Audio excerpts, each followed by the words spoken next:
Hey, it's Pete here and welcome back to week 2, day 5 of this end play technique short course, where today I'm just going to go over a bit of a course summary, everything that we've learnt over these last 2 weeks. So first of all, in the first week we covered most of the principles of end plays and we started off with understanding what an end play is.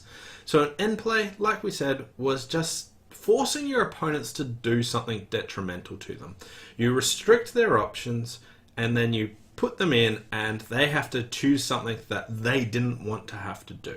So this is all what an end play is, sort of forcing them into, making them do something they really don't want to do. So what are those things that they don't really want to do? We covered that in the next lesson where we talked about sort of these vulnerable holdings or these finesse positions, where you can spot these suit combinations that you really want the opponents to lead into it, and the importance of playing fourth to a trick, how valuable that can be.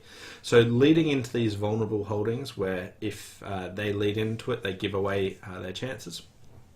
And we also talked about the rough and discard, where you can throw a loser away in one hand and trump in the other, which allows you to extend the amount of trump tricks that you have. And we talked about what sort of things you needed for a rough and discard to work. You needed trumps in both hands, you needed losers in both hands, and you need them to play a suit that you avoid in. So we covered what the rough and discard is.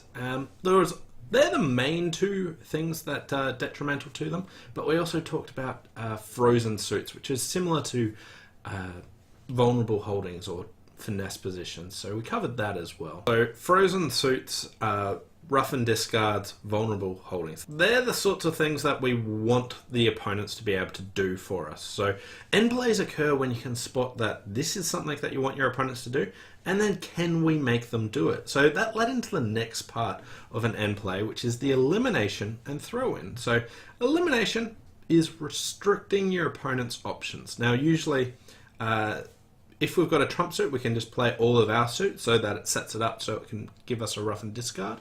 Whereas if it's in no trumps, we actually have to remove their suits to be able to not allow them to actually be able to play that suit back to us.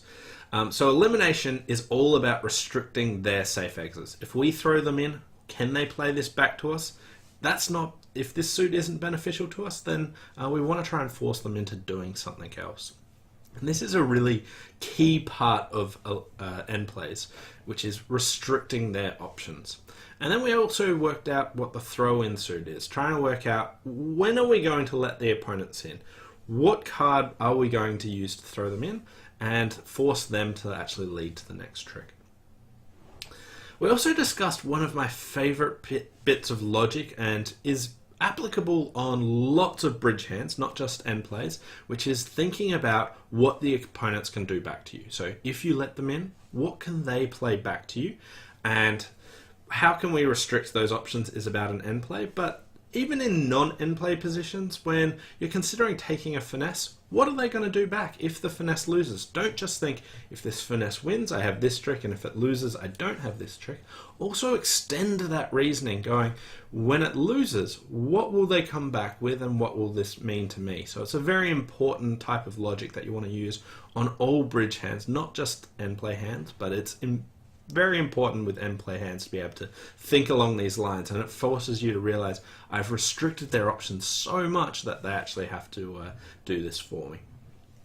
So we then put this into the whole thought process, where you can't just say, oh, this is an end play, but you have to work out, how do I fit this into the normal pattern of how I think about hands? So we went through and talked about, if we're in a trump suit, that you go through what's your goal, counting your losers, how can I reduce my losers? Dump, trump, finesse, managing your entries and going on through the rest of the plan like that. And now there are 2 different strategies for adding end plays into your game. Number 1 is that you just go through your normal plan and you've made your plan, and then you think, tacking on end plays as an ending and thinking, how do I add this in? Are there any end plays on this hand? Or the other way of thinking about this is thinking as end plays as like a 4th technique that you can use to reduce your losers. So it wouldn't be dump, trump, finesse anymore, but dump, trump, finesse, or possibly end play. So you can now add in those like, this is how we can add it into our game. You can't just go, oh look, these are end plays, and go from there. But you have to work out, in my thought process, how can I actually add this in? And we then talked about some other card play maneuvers that are related to end plays, such as the hold-up play, where you try and cut communication between the opponent's hands. So everyone does hold-up plays in No Trumps, but the reason for this is you are trying to restrict your opponent's options. It's very similar to an end play where you try and understand what they can do and can we separate them out. We talked about some other ones like danger hands, where we can only let one person in but not the other person, and entry management and things like that. So other card play techniques which are really useful for combining similar principles to end plays, and once you've understood the end play, you probably more thoroughly understand these other card play maneuvers such as the bath coup as well. And then on to week 2. So here we had some more practice examples where we gave some more end plays and talked about some simple ones, the automatic end plays first, where we didn't mind who we threw in. We just made sure we went through the process of eliminating suits, throwing them in, and making sure that they either had to give us a rough and discard or lead into those vulnerable suits. Gave some more examples of that, so hopefully you managed to work through them pretty well. And then we got onto some tricky ones. Now these ones were pretty tough, so if you did well on these, well done. Like, these were quite tough hands, but we're talking about counting and deduction to do end plays. So sometimes you can't eliminate every suit, but you have to count out, have we actually eliminated the opponent's suit here? Or do we have to duck cards so that we can keep one person off lead and make the other one be end played? How do we do this? And sort of deduction on placing where the missing cards are and trying to work out who's got the cards so that we can end play, because sometimes you've got a choice of end plays and you need to work out where the missing cards are. Now, for doing all these counting and deductions, that we recommend the counting short course to practice all your counting. Also with deductions, we've got other videos such as where are the cards, which are really useful for practicing these skills of working out where the missing cards are.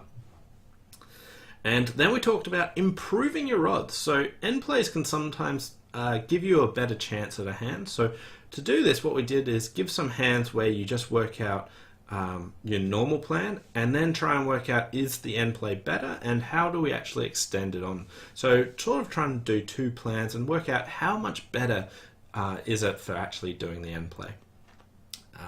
And some ones where you had a pretty good line, but if you think about the end play, you can improve on it. And this was really to highlight the fact that lots of bridge hands, you'll come up with a plan and you'd be happy with it. But if you sort of revise and think about end plays as well, you'll spot that you can actually get better at it. And then finally, we were finishing with